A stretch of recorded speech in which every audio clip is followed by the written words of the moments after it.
Well, good morning, good evening, good afternoon, and croeso, welcome to my channel. If you're new here, my name is mhara.starling. I'm a Welsh folk witch. I'm originally from Ynys Môn, the Isle of Anglesey. I'm a fluent Welsh speaker, and here on my channel we discuss all things to do with the magic, lore, and wonder of Wales. So if that interests you, stick around. Today I wanted to talk a little bit about Welsh magical terminology. Now, this is something that I talk about a lot, and I think a lot of people get a little confused as to why I have such an interest in magical terminology. Well, if you purchase my book, Welsh Witchcraft, A Guide to the Spirits, Lore and Magic of Wales, which is coming out in 2022 but is available for pre-order now, I talk briefly in that book about the magic of the language, why the Welsh language itself is inherently magical. There's a magical history behind our language that not many are aware of. But the fact is, our language carries tradition, our language carries belief and tradition. Hence why in areas where the Welsh language persisted, traditions of the past and old beliefs persisted for far longer as well. Today we're talking specifically about terms to do with witchcraft. Now, I talk a lot on this channel about gods and Celtic spirituality, but the truth is, the main body of my practice is witchcraft. I'm a practicing witch, and that is why my book is called Welsh Witchcraft, A Guide to the Spirits, Lore and Magic of Wales, because that is my area of expertise. I don't really like calling myself an expert. But today, let's talk about some Welsh witchy terminology. Now, here's a quick little history lesson for you. Did you know that compared to England and most of Europe as well as Scotland, Wales virtually was unaffected by the witch hysteria? You know, that period in history where almost everyone and their father was killing witches. Witch hysteria stretched across Europe and was quite a big thing in England. But in Wales, it never really caught on. Many historians talk about this, so you can look this up. The sources that I go off are usually Richard Sugget and Ronald Hutton. Those are the two that I've looked at the most. But the fact is, there were more witch trials per county in England than there were in the entirety of Wales. And here's the interesting thing that ties in with the theme of this video of terminology, what we call witches. On the very rare occasion that there were witch trials in Wales, they didn't even have a native Welsh term that they could use to describe these people that were being convicted of such a heinous and atrocious thing. When people were accused of being a witch, they were just referred to as a witz or a witch. If you look at these two words, they're obvious borrowings from the English language of the term witch. The fact of the matter is, the Welsh didn't really have a cultural perception of the witch as this malicious, malevolent, demonic and satanic character. And in fact, another interesting tidbit of information is when, on the rare occasion, witch trials did happen in Wales, the devil played very little to no role in those witch trials. But anyway, let's get back on topic, back to terminology. How does this all tie in with the idea of terminology of the Welsh witch? Well, if you speak Welsh, or if you know anything of the Welsh language, you might be asking yourself now, well, why didn't they use the word Gwrach? So for those of you who are unaware, if you were to look up in a modern dictionary, a modern Welsh dictionary, what the equivalent of the English word witch is, that dictionary would tell you that the Welsh word for witch is Gwrach. And you will see this word everywhere in modern Welsh. They use it in magical fantasy novels and in books for children. It's a big thing at Halloween. Some people dress up as gwrachod.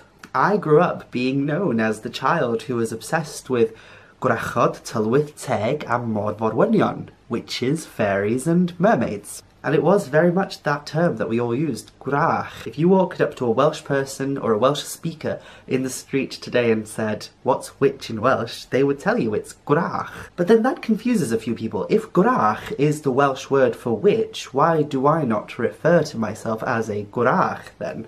Let's get into that topic. So, Gwrach is what we call witch in modern Welsh, and I suppose if you want to call yourself a Gwrach, you can, but I personally don't because I'm not a very big fan of the history of the term. Let's look at Richard Sugget's A History of Magic and Witchcraft in Wales to see what he has to say about the term Gwrach. In relation to the word Gwrach, Richard Sugget says this: "The word has come to mean a witch in modern Welsh, especially in children's stories. but it formerly had a wider range of reference and was applied to many animals or plants regarded as odd or repulsive.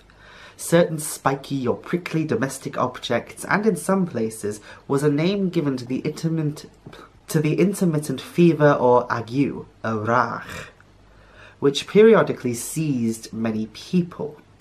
When applied to people in the 16th century, Gwrach was a disparaging term for an elderly woman, corresponding with the English trot or beldam. It is interesting that Gwrach was rarely used in the language of insult in early modern Wales, and never in actual situations of witchcraft accusation. The term Gwrach did not really fit the idea of the witch as we would associate with the witch of, say, England. A Gwrach was a creature of pure fantasy, a creature from stories. But before that, it was a term used to describe anything repulsive or ugly, and later became a rather offensive term directed towards old women and women who were disfigured in some way.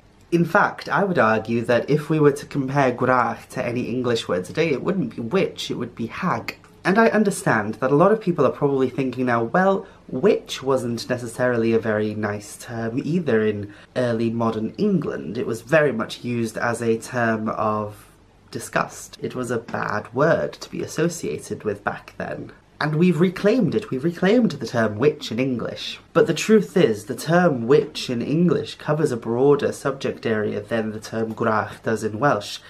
And beyond that, the Welsh language has an abundance of terms that speaks directly of magical practitioners. So why would we ignore that culture of magical terminology just to use the word Gwrach, which historically was just a term of disgust and revolt? Gwrachod in folklore and fairy tale were not even that similar to the witches of English folklore. When you look at certain gwrachod in Welsh folklore, they're almost described as these ogre-like giant creatures. They're seen as personifications of death and of illness and disease. Not quite the same thing as the magical practitioner. In fact, it's very rare that gwrach was used to describe a woman who practiced magic. Gwrachod were monstrous creatures, except for in the very rare circumstances such as with Ceridwen. But going back to what I just said, Wales has an abundance of terminology used to describe the magical practitioner. So what were these terms? Well, I've got two books to look at now that list different terminology that describe magical practitioners. This is Byd y Dyn Hysbys by Kate Boss-Griffiths. Now this book is written entirely in Welsh, and luckily I'm fortunate enough to be able to read Welsh, being Welsh myself. I should have bookmarked these pages before I started. On the very first page of this book, the author describes various terms that was used to describe magical practitioners. Dewin, Gwyddon, Hydwr, Swyn Gyfareddwr, Brydiwr, Chwitog, Witw, Dyn Cyfarwydd, Consiriwr, Dyn Hysbys, Ond, Nid Rheibiwr. So what this is saying is that there's all these terms, dewin, which is similar to wizard, gwyddon, which is a word for a magical practitioner, but also a word associated with gwyddoniaeth, science, or deep knowing. Hydwr, which is just the word hyd, which is magic in Welsh, magical user. Swyn Gyfareddwr, a charmer or a folk magical practitioner. Brydiwr, a soothsayer or a foreteller of the future. Chwitog, which is a term I've not really heard before. Dyn Cyfarwydd, cunning man or familiar man. Consiriwr, conjurer.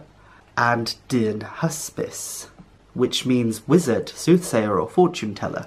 And then it says Ond nid Rheibiwr, which literally translates to mean but not Rheibiwr. Now, Rheibiwr is a term that I've come across a lot lately, and I've associated the term with curses and malicious magic. And a lot of people have found issue with this and said, but it doesn't mean ill intent. And in fact, I've got the definition from the Geiriadur Prifysgol Cymru, the Dictionary of the Welsh Language here.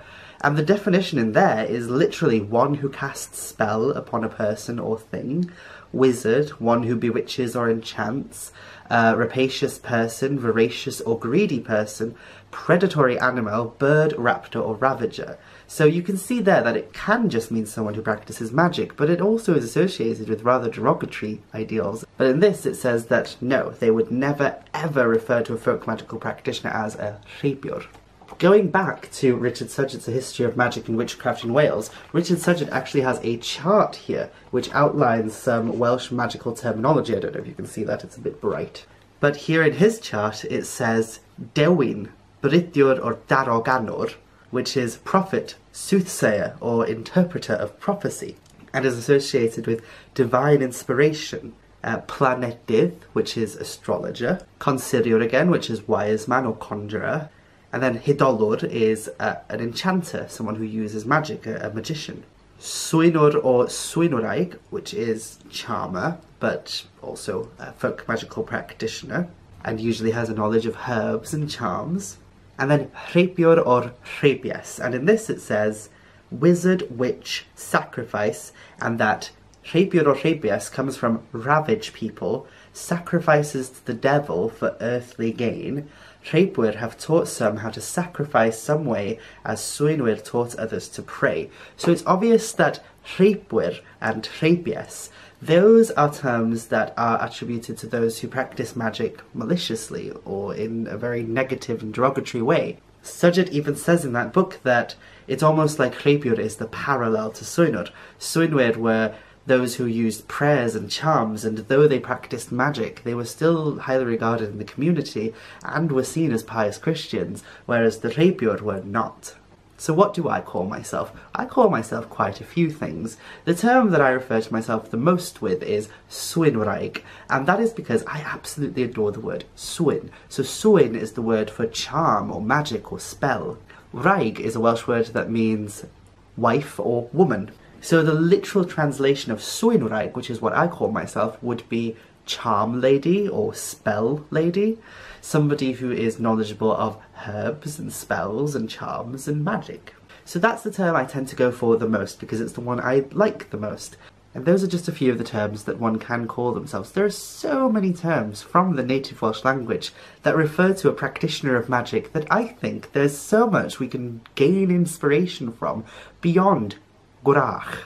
So I'm always almost disappointed when I come across witches who refer to themselves as gwrachod, but I also understand, because if you do speak Welsh, then that is the term that you've grown up being taught, that is what witch is. It took me years to overcome calling myself a gwrach, because I was convinced that that was the only term for witch in the Welsh language. But it has been proven to us that we have so many other terms that we can use. So that'll do it for today. I hope you liked this video. There was no structure to this video. I didn't plan it at all. I just decided to sit down and have a chat with you about the terminology of Welsh magic. I hope it was enjoyable and I hope you learnt something today. As always, check out my Patreon and my other social media accounts. If you support me on Patreon, it means that you can help me keep doing what I'm doing and teaching you about the magic and wonder of Wales. And of course, don't forget to pre-order my book if you haven't already. So excited! If you liked the information that I presented today, my book basically just goes more in depth into that same information. Bendithion swynol arnach I gyd. Magical blessings upon you all, and I shall see you in the next video. Bye!